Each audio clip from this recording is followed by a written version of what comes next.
Welcome to week 45 of the 52-week art journal journey. I'm Melinda, and I'm here to encourage you to reclaim your creativity and establish a healthy habit of creative self-care through my simple form of art journaling. I am rather stunned that we are on week 45. And I know I keep starting every video pretty much like that lately. This year has flown by, and when I think about how little there is left of the year, I'm even more overwhelmed by all the things I haven't yet gotten done or accomplished or achieved. But one day at a time, and I really need to sit down again and reprioritize and come up with a better plan. A few days ago, I decided I would sign up to participate in my first craft and art and vendor show, as I am also working on my new online shop. So I'm very distracted by that. But right now, it's time to relax and enjoy some art making for the joy and pleasure of it. This week's idea comes from Instagram's Rebel Unicorn Crafts, also known as Lacey Walker. She did a series of reels on finding inspiration around her house. There is inspiration for art everywhere. If you can't yet tell where this week's inspiration from around the house came from, think junk drawer or desk drawer. And the lowly, but handy, and sometimes fun, rubber band. If you tossed a handful of colored rubber bands on the table, you'd see something a little bit like this. I hadn't thought until I was recording that this is another variation of blob. Watercolor blobs seem to be my thing, although the pumpkins are still, by far, my favorite. And when I have some time, I will probably make some more. Well, I'll definitely make some more. It just might not be very soon. Get out your watercolors and a relatively small but not tiny brush and relatively soft. Again, if all you have is the paintbrush that came with your watercolor kit, you can make it work. I again am using an inexpensive set from a local, not a dollar store, because part of the purpose of the 52-week art journal journey is to show you that it doesn't have to cost a lot of money to reclaim your creativity. Get some water and paint on your brush and draw the outline of blobs. Blobby outlines? What would you call this? As you can see, Nora and I didn't worry about our colors blending together. In fact, that was part of the pleasure of it.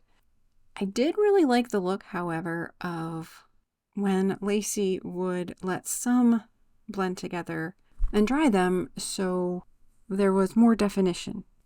If you'd like, you can keep your colors from running together at all. Just don't overlap anything while it is still wet.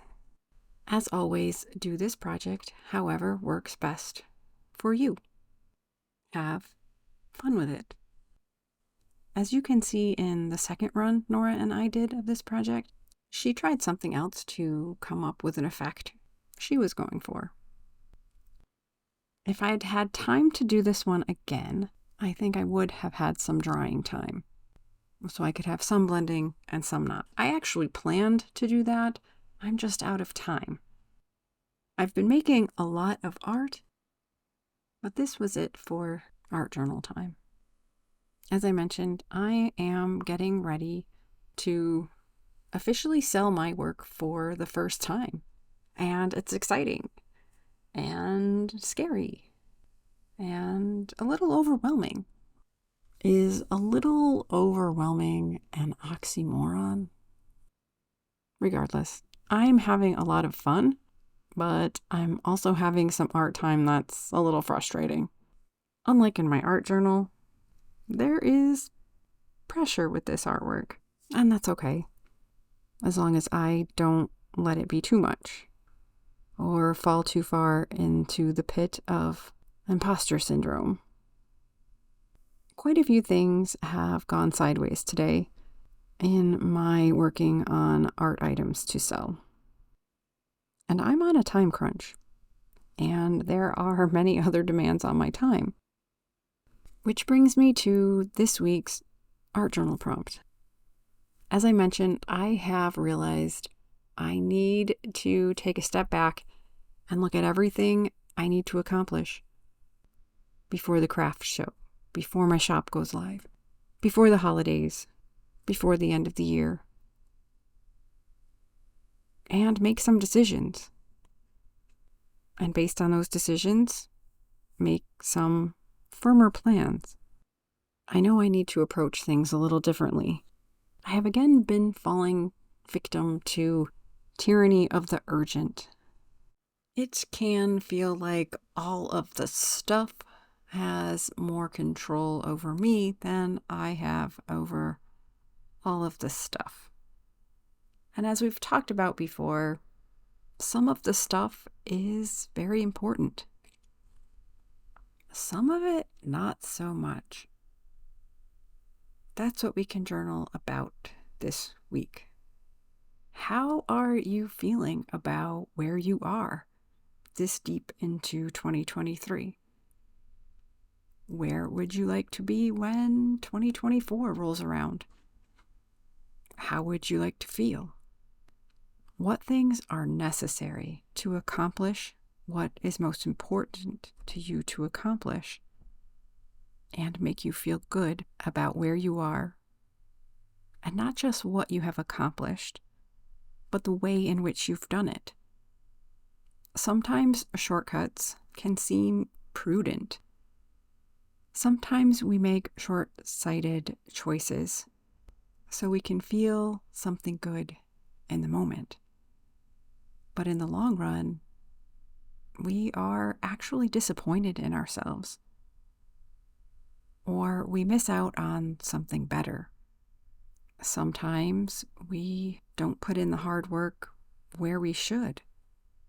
If I want to establish an art business, selling my art and providing creative self-care services, running creative self-care workshops, I need to be doing more hard work. That is the reality of it. Yes, it is vitally important to take time for creative self-care, to take time to just create in a way that is enjoyable, that feeds our souls. But we can never use self-care of any kind as an excuse to let ourselves off the hook where it's important. I can't tell you how to best balance your life to get done the most important things, or even what your most important things are. But I can tell you to never stop seeking balance. Some seasons of life are busier, and some are easier. Wherever you are right now, whatever it is you need to do or get through, whatever it is you need to let go of, journal about where you are, where you'd like to be, and how to best get there. And of course, take some time to make some art. It's not a waste of time. But, as I've said already in this video, I can't just take more time for it in this moment, at least not in my art journal. I'm still enjoying so much art. I do make art every day, and not all of it is something that will be marketable or I will use to encourage you to create art. But I will keep sharing art to encourage you. And I'll be back next week with another small art and journaling prompt. In the meantime, enjoy watercolor blobby outlines of something sort of like a pile of rubber bands. However you see them, let yourself get lost in the pleasure of creating them. Let your colors blend as much or as little as you'd like. If you decide to share your 52-week art journal journey art on Instagram, please tag me, Melinda Van Rye, and or my new Instagram, better.with.art. As I move into more selling of my art and also doing more to encourage people to practice creative self-care, I thought it would be helpful to separate those two things on Instagram. So if you're not following me at one or the other, there will be a link in the description to make it quick and easy. If you would like a smaller, safer place to share, you can also find a link to sign up for my emails. And with that, you will also receive an invitation to join my private Facebook group, currently still called Art Journal Journey, but will be transitioning into Better with Art, because we are better with art.